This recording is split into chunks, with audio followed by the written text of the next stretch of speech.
கூட்டணியாக இருக்கக்கூடிய திமுகவும் பாஜகவும் ரகசிய உறவு நாணய வெளியீட்டு விழாவை வெளிப்படுத்தி எடப்பாடி பழனிசாமி விமர்சனம் அதான் நீங்க எப்படி பாக்குறீங்க? இல்ல, இதுல நிகழ்ச்சி வெளிப்படையா தானே நடந்தது. நிகழ்ச்சி வெளிப்படையா நடந்திருக்குது. நிகழ்ச்சி மாநில அரசும் மத்திய அரசும் இணைந்து நடத்தும் ஒரு விழாவாக நடந்திருக்கிறது. இதில் மாநில அரசு கோரிக்கை வைத்து மத்திய பாதுகாப்புத்துறை அமைச்சர் வந்திருக்கிறார்கள். ஆக இது அரசு விழா, அரசியல் விழா அல்ல. அரசு விழா அரசு விழாவாக பார்க்கப்பட வேண்டும். அரசியல் விழா அரசியல் விழாவாக பார்க்கப்பட வேண்டும்.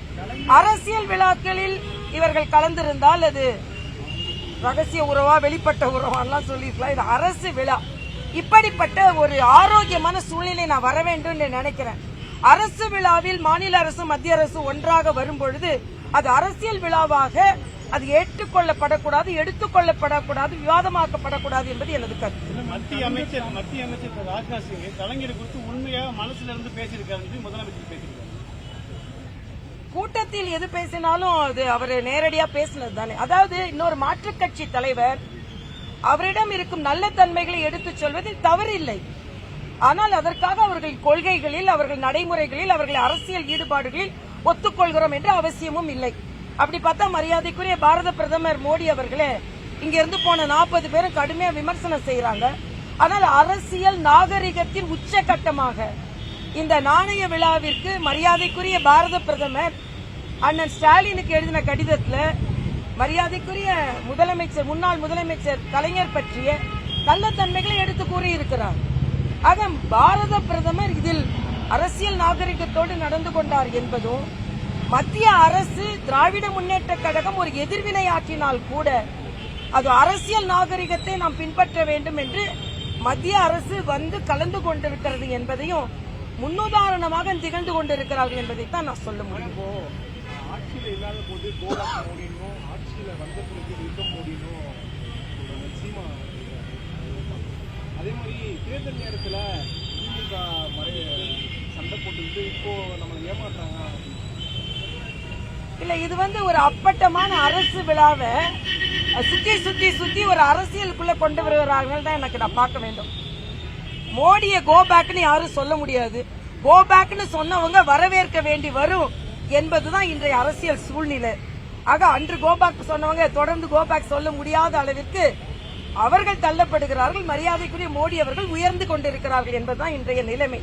அதனால இன்றைய காலகட்டத்தில் அதனால்தான் சொல்றேன், எதிர் அரசியல் செய்யறதை விட ஒரு முதலமைச்சர் வந்தா, ஒரு பிரதம அமைச்சர் வந்தா அவரை வரவேற்று அவருக்குள்ள மரியாதையை கொடுக்காம கோ பேக்னு சொல்றது, அதுக்கப்புறம் இப்படிலாம் சொல்றதுலாம் அதுக்கு எதிர்மறை அரசியல் இல்லாமல் ஒரு நல்ல அரசியல், நேர்மறை அரசியல் இருக்க வேண்டும் என்பதுதான் எனது கருத்து. கலைஞர் நாணய வெளியீட்டு விழா மட்டும் இல்லாம கலைஞர் சமாதிக்கும் போயிட்டு மரியாதை செலுத்தினதுதான் விமர்சனத்துக்கு உள்ளாயிருக்கு. அரசு விழாங்கிறது அது நாணய வெளியீட்டு விழா, ஆனா விருப்பப்பட்டு போயிருக்காங்க அப்படின்னு சொல்லி முதலமைச்சரே சொல்லியிருக்கிறது. இல்ல, அந்த கண்காட்சியும் பார்க்கணும்னு சொன்னார். இன்னொரு அரசியல் கட்சி தலைவரின் நிகழ்ச்சிக்கு வரும்பொழுது இப்ப மரியாதைக்குரிய பாரத பிரதமர் அவர்களின் நினைவு நாள்களில் எதிர்க்கட்சி தலைவர்களின் நினைவிடங்களுக்கு போகிறார்கள். ஆக ஒரு முழுவதுமாக ஒரு மரியாதையை செலுத்துவதை நாம் அரசியலாக எடுத்துக்கொள்ளக்கூடாது என்பதுதான். ஆக நான் இப்படிதான் செய்வேன் அப்படிதான் சொன்ன முழுமையாக ஒரு ஆதரவை கொடுத்திருக்கிறார்கள் என்பதுதான். அவர் கலைஞர் அவர்களின் நம்ம தமிழகத்திற்கு அவர்கள் ஆற்றிய பணிகளை ஒரு பாதுகாப்பு அமைச்சர் எடுத்து சொல்றதுல தப்பில்லை, நல்லதை எடுத்து சொல்வதில் தப்பில்லை. அரசியல் என்று வரும்பொழுது அதில் உள்ள விமர்சனங்களை வைப்பார்கள். இதே மரியாதைக்குரிய ராஜ்நாத் சிங் அவர்கள் அரசியல் விழாவிற்கு வந்திருந்தார்கள் என்றால் ஏன் தேர்தல் பிரச்சாரத்தின் போது கடுமையான விமர்சனத்தை வைத்திருந்திருக்கிறார்கள். ஆக அரசியல் வேறு, அரசு வேறு, அரசியல் நிகழ்ச்சி வேறு, அரசு நிகழ்ச்சி வேறு என்பதை சரியாக பிரித்து பார்க்க வேண்டும் என்பது எனது கருத்து. ஆமா, எனக்கு மகிழ்ச்சி தான். ஏன்னா நான் ஆளுநரா இருந்து பழக்கப்படும் பொழுது நான் மறுபடியும் சொல்றது, ஒரு காழ்ப்புணர்ச்சியோடு நடந்து கொள்ளாதீர்கள். இப்ப தெலுங்கானா முதல்வர் அன்று பாரத பிரதமர் வரும்போது அவர்களை வரவேற்க வராத போது நான் அப்பவே கருத்து சொல்லி இருக்கிறேன். முதலமைச்சர் பிரதம அமைச்சரை வரவேற்க வர வேண்டும். ஆளுநர் தேநீர் விருந்து கொடுத்தால் முதலமைச்சர்கள் வந்து கலந்து கொள்ள வேண்டும். ஆக இது ஒரு அரசு அழைப்பாக பார்க்க வேண்டுமே தவிர அரசியல் அழைப்பாக பார்க்க கூடாது. இது ஒரு அன்புணர்ச்சியாக பார்க்க வேண்டுமே தவிர காழ்ப்புணர்ச்சியாக பார்க்க கூடாது. சுற்றி உள்ளவர்களும் அரசு விழாக்களில் ஒன்றாக வரும்பொழுதுதான், ஒரு இணக்கமான சூழ்நிலை இருக்கும் பொழுதுதான், இன்னும் சொல்ல போனா அதனால்தான் நான் மரியாதைக்குரிய முதலமைச்சர் அவர்கள் நிதி ஆயோக் கூட்டத்திற்கு போயிருக்க வேண்டும் என்று சொன்னோம்.